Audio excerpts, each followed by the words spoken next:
Efter will ich dir erzählen wegen dem Projekt für Kinder zusammen mit mit der jüdischen Assoziation Schulen in Krakow haben wir gemacht ein Projekt mit Büchern für Kinder. Das sind zweisprachige Bücher auf Jiddisch und Polnisch.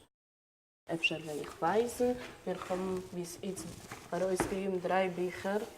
Es ist Ameise, das sind Lieder von Ida Maze, von Kadia Molodowski, von Peretzen und von Leib Kwitko. Das ist auf Polnisch und auf Jiddisch.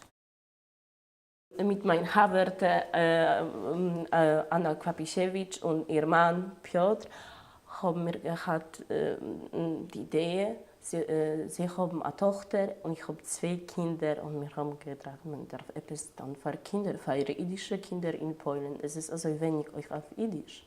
Es sind da wenige Bücher, die sind schön und für Kinder interessant und was sie wollen auch lernen und haben.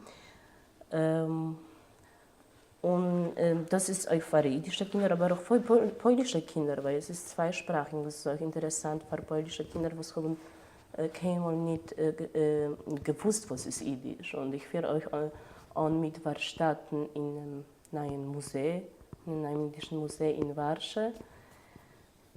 Und ich sehe, das ist ein großes Interesse.